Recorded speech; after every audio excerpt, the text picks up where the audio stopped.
Hi guys! Hello mga ka-taxpayer. Sa ating mga kasari, unahin lang muna natin ang ating ang ating topic ng taxing, no? Mga konting informations lang, ganyan. So, kamusta ang lahat? Tayo ba ay nakapag-file? Ang alam ko, walang extension. So, sa mga na-late na mag-filing for the third quarter, penalty na po kayo, no? So, kaya po ugaliin na mas maagang mag-file, okay? Mag-submit. Minsan kasi sakit nating mga Pilipino yung kung kailan nick of time saka tayo nag-file, no? So kaya naman please lang before September, before 20th of the month, every third quarter mag-file na kayo, or 4 days, 5 days ng 2551Q and 1701Q due dates, okay? Tapos kagabi nag-live ako guys, may nagtanong, sabi ay si Ma'am Grace de Los Santos ba yun? Si Ma'am Mary Grace. Nag-live kasi ako kagabi and then nagtanong siya, no? Sabi niya, Mami Par, kung may branch ba, paano ba pagdating sa permit? So, sasagutin na natin to Ma'am Grace, ha? At sa inyong mga din. So, dating po sa pagkakaroon ng store branch or ng business branch, as long as same business name, same ng industry, sa barangay, ang alam ko po ay naka-separate. Pagdating naman po sa DTI, as long as ang scope ng iyong territorial ay national and regional, walang problema dyan. Mami Park, paano po kung barangay lang po pala ang aking DTI? Tapos, within barangay lang din naman yung branch na ipuput up ko. I think there's no such issue when it comes to that. But the general rule is, kapag may mga branches, ang DTI, hindi na kailangan pang mag-apply ng panibago para sa mga branches as long as ang scope territorial ng DTI na meron ka na existing ay municipality or regional or national. Para, pag municipality kasi, halimbawa, nasa ibang barangay lang yung branch mo, so okay yon, pasok. O kaya naman, pagdating naman sa municipal, ay may iba kang branch sa ibang bayan, dapat naka-national ang scope ng iyong DTI. So, naalala nyo po ba, di ba, lumipat kami dito at nag-ayos ako ng aking mga permits. Ang ginawa po ng aming DTI dito sa munisipyo, at inayos niya, at ang sabi niya, in-municipality natin, para kahit saan within pandi ka magtinda, pwede to sakop ang scope. So yan, maliwanag na Ma'am Grace, ha? At nag-ano pa ako dahil nga medyo nalito ako kagabi, nabigla din ako sa tanong mo. So pagdating naman po sa mayor's permit, yan po ay nakabukod. Dahil po nagbabase naman po sa address, dahil nakabukod ng address, no? Nakabukod siya ng address, kaya kukuhanan ng panibagong permit. Kasi syempre, handyan pa din yung physical store ay magkakaroon niya ng fire, may sanitary, no, yung mga building permits, titingnan din yan, no, i-check, magpapasa ka ng mga panibagong dokumento na kung saan yung iyong store branch ay kailangang mag-comply.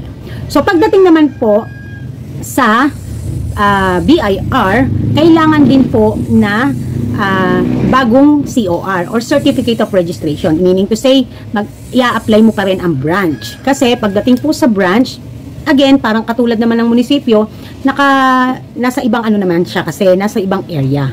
Hindi katulad ng DTI yan, na nagdedepende yan sa scope of territorial, no? Nagbabase sa geographical area, so kaya nothing to worry about it.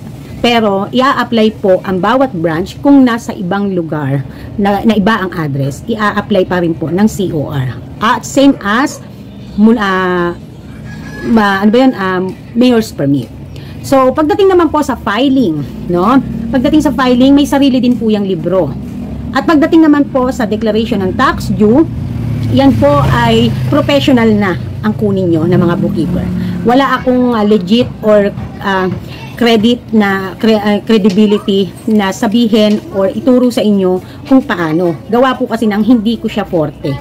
But, the sure thing is, ang sureball dyan is may bukod din niya na libro and at the same time may bukod dyan na registration. Okay? So, maliwanag. At the same time din, nakabukod din po ang resibo niyan sa branch kasi iba ang address. Pero, pagdating po sa TIN, kung iyan po ay ide-declare nyo na same as your TIN, under ng iyong TIN, no? Under ng iyong tax identification number, kung ano nyo po, Di ba po, meron po tayong yung dulo ng ating tin ay may 5000, ganon. So, magiging ano lang yan, 001, parang 001 yata or 1000. Kasi kumbaga ba, madadagdagan lang ng isa, no? Magiging 1 or and then 2, 3, ganon. So, kaya, dun lang yan, mababase. And then, pagdating po sa bookkeeping yan, I would suggest na you better consult to legit or marunong na bookkeeper kasi hindi tayo basta po pwedeng magdi-DIY dyan, no? Dahil ito yung mga pagkakataon na alam kong nagtitipid kayo, but to ensure na maiwasan ng penalty, seek professional or seek someone na yan talaga ang forte na ginagawa, no? Hindi ko kasi yan po pwedeng masaklawan kasi hindi ko yan forte. Okay? So, nasagot na Ma'am Grace ang iyong katanungan, no? So, sa mga sa mga iba po na napakalalalim ng mga tanong sa aking mga tax, guys, ang pinakaano ko lang po kasi, forte ko po kasi dito ay ang pagsasari-sari store. Although may mga related small businesses na applicable ang ating ginagawang taxing sa ibang mga businesses, however, iba-iba pa rin po ang ating mga situations at transactions. So kaya, if ever na maraming mga conflict at maraming mga achuchuchu ang inyong COR, maraming form na dapat ayusin or ipasa or i-file, you better seek a professional or bookkeeper or someone can assist you, no? So, doon naman po sa mga kumontak kay Ma'am Irene na aking tax assistant, hinihiling ko lang po sana na kapag po mga magsisik po kayo at sa mga magsisik pa, alam nyo po, napakamura na po ng talent fee ni Ma'am Irene. So, I would say or I would suggest na sana naman po, alam ko naman yung iba dyan nagpapakasure lang kaya ayaw mag fully paid, ang gusto installment. Wala naman pong problema doon. But at least, sana lang po, wag naman yung sobrang installment. Kasi wag naman natin masyadong kawawain itong mga tao na nag-a-assist sa atin, ha? Na nagbibigay sa atin ng knowledge, nagtuturo, yes, bayad, pero yung matututunan nyo ay sa totoo lang, kulang na kulang pa sa ibabayad nyo. Tulong at handog na nga lang yan sa inyo para hindi kayo mahirapang mga small businesses na nagsisik sa pagtataxing. Huwag naman nating masyadong i-degrade ang kanilang talent fee, no? Pakiusap ko lang. Kasi sa totoo lang, yung mga tao na yan, kukunin mo ang oras nila. Ang oras nila napakahalaga, napaka-importante, ginto ang oras nila. So, for you to seek an advices at bigyan ka ng time at upuan ka, turuan ka, mag-session kayo, napakalaking bagay nun at napakamura na para sa sinisingil sa inyo. So, I just do hope na kahit saan kayo mapunta, huwag niyong gawin sa ating mga professionals hanggat maaari. Naintindihan ko nagtitipid kayo. Kaya nga, binibigay sa inyo yung suggestion na why don't you avail tutorial para matutunan nyo nang sa ganun kung hindi naman complicated ang inyong sitwasyon ay pupwede nyo namang gawin na after kayong maturuan. Diba? So, yung ititipid nyo at iaayos ng buhay nyo sa negosyo ay higit na mas mahalaga. Alam nyo guys, ako din, nagtitipid din ako at naninigurado din ako at sigurista din ako, but I see to it na hindi ko naman pinababayaan ang aking obligations pagdating sa ating mga tulad yan, halimbawa na nag-hire tayo ng tax assistant, no? Huwag naman natin masyadong kuriputin, lalo na't knowledge at pag-a-assist ang ibibigay sa atin. And to think na 1 year serbisyo ang pag-guide sa inyo. Yung iba dyan, isang beses lang kayong i-guide. Pagtapos nun, wala na. We welcome kayo ng mga few questions, but hanggang dun lang. Kayo talaga, pababayaan na kayo. But, yung tax assistant ko, 1 year kayong i-guide. Huwag nyo na naman na sanang baratin, pakiusap lang. Or, kung baratin nyo man, huwag naman na sana yung binerat nyo na installment pa. Diyos ko po naman, Panginoon ko, huwag nyo naman huwag nyo naman i-degrade ang ang kabuhayan ng mga tax assistant na yan. Kasi, ang puhunan yan ay utak at panahon para sa inyo. At kung magkaroon kayo ng problema, tutulungan kayo. Okay? Just a piece of lang, ha? Just a piece of me lang. Kasi, hindi ako nagkaroon ng, hindi kasi ako nagkakaroon ng pagkakataong kausapin si Ma'am Irene tungkol dun sa mga sa kanya, mga nagsik sa kanya. Pero, yung last time na nag-usap kami, yun nga, sabi nga niya, napakababa na nga ng offer niya, installment pa. Ganon. So, naintindihan natin na naninigurado kayo, nagpapakasure kayo, sigurista kayo, ganyan. So, also si Ma'am Irene, may right siya na magtaas. Kasi, installment ang gusto niyong mangyari. Diba? So, parang ano lang yan. Parang sa mga ibang ano lang yan. Kapag ka cash, mas nakakamura. Kapag ka naman installment, so syempre, yung ano naman ng tao, diba? So, ganun, yun lang, just at least ano lang, ha? Sa totoo lang. Kasi, alam nyo, ito sasabihin ko sa inyo, guys, ha? Hindi lang kayo, or hindi lang ilan-ilan sa inyo, ang matagumpay na na-assist ni Ma'am Irene at nakatipid. Sa totoo lang. So, yung credibility niya ang nilalaban natin dito. So, again, wala po ako ni piso na commission kay Ma'am Irene. Alam niyo po ang lagi ko sinasabi sa kanya, huwag mong pababayaan ang mga viewers ko na nanggaling sa akin hanggat sa kaya mo sana na ma-assist sila, matulungan sila. Dahil kaya sila na sa channel ko para matuto, para makatipid, at higit sa lahat, mag-comply at maging responsableng mamamayan, no? So, yun lang naman ang sa akin, ha? Huwag niyong masamain ang paalala ng Mami Park. Kahit sino na maging tax assistant nyo, huwag nyo naman bastang baratin. Negosyante din ako, guys. Naintindihan ko kayo. But, syempre, sana naintindihan din natin sila. Okay? Para parehas tayong may mutual benefits, no? May mutual benefits. Para pagka alam nilang good client ka, anytime na magtanong ka ng mga tanong-tanong, na-a-assist ka na. Nabibigyan kanila ng mga bonuses, services, extra services kasi matino kang client, maayos kang kliyente, good payer kang kliyente, at mabait kang kliyente. Okay? So, yun lang. Pansinin nyo, Diyos ko Lord, 4 na taon na kami ni Ma'am Irene. Honestly, 4 na taon na kami ni Ma'am Irene. Maraming salamat, yun lang. So, punta na tayo doon sa ating sari-sari store topic, no? Kasi tapos na naman na tayo sa BIR. Okay, so doon po tayo sa ating mga comment last vlog natin, no? Ito po ay ilan, marami-rami din. So, sabi ni Judith Ramos, anyways, gusto ko po magpasalamat sa mga nag-live kagabi, ay mga nagpunta sa live ng Mami Park, no? Thank you very much sa pag-join nyo. So, Judith Ramos, kami po sarado ng Friday, gawa ng bagyo. Ellen Pilar, salamat sa advice, ideas, dami kong natututunan, love you. Art Lawrence Sibaluka, Mami Park, magkano yung benta nyo ng Nescafe Classic na 50 grams at Bear Brand na 300 grams at Milo na maliit at Energien din po. Pagdating po sa Nescafe Classic na 50 grams, 45 po sa retail. Pag naman po sa Bear Brand 300, 115 po sa retail.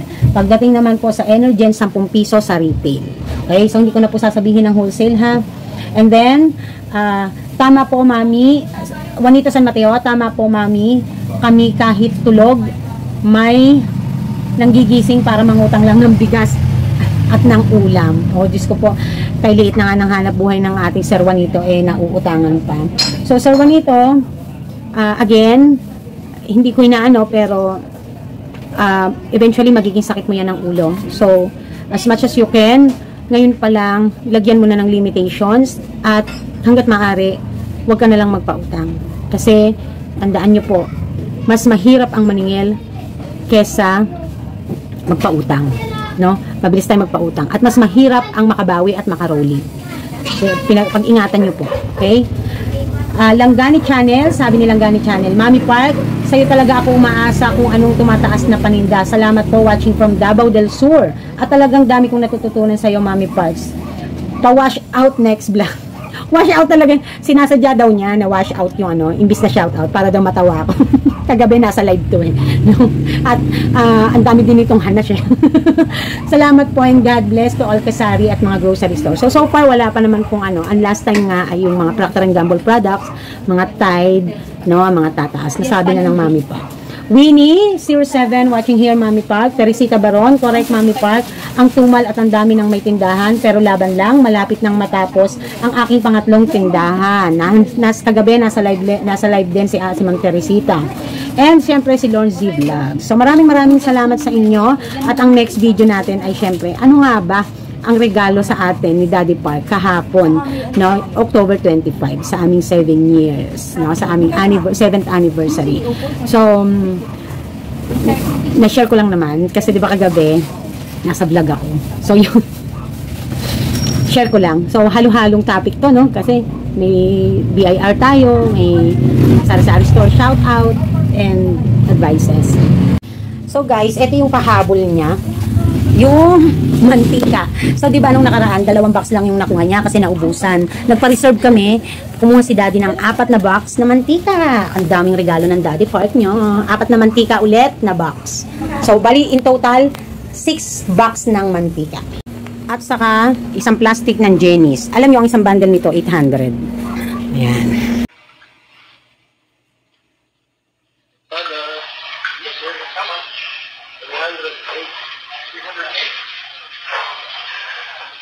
I also paid Lazada the other day, 200. I don't know what it is. It's like a tool here. I paid it.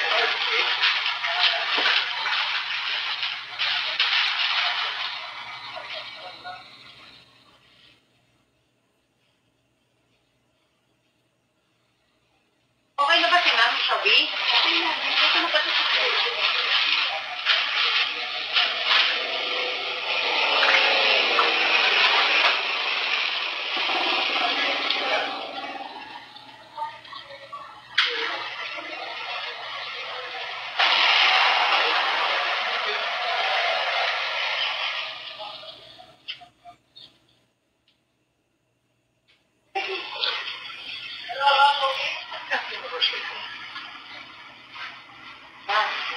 million? Because I'm stuck on you.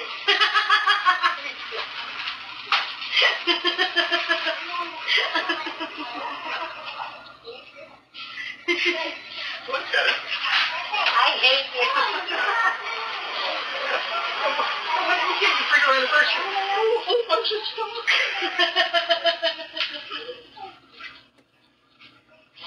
Glue sticks. Madam, bago kumuha ng order namin. Ajik, tapa. Eh, umorder na ako ng manami kaya, no? Diba sa truck ako malaki? I-order lang namin, baka kung consignment yan, sige. Kukunin ko. Naka, naka-double booking nga ako kay ano eh. Sa kabila? Oo. That's stuck on me. Yeah, with the camera. Glue sticks.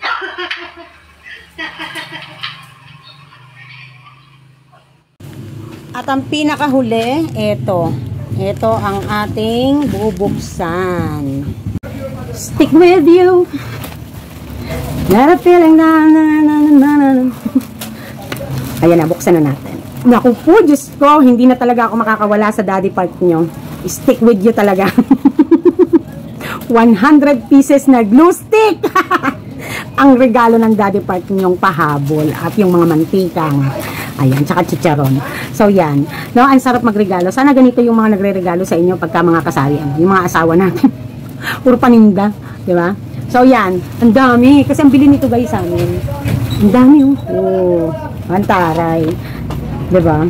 So, yun lang.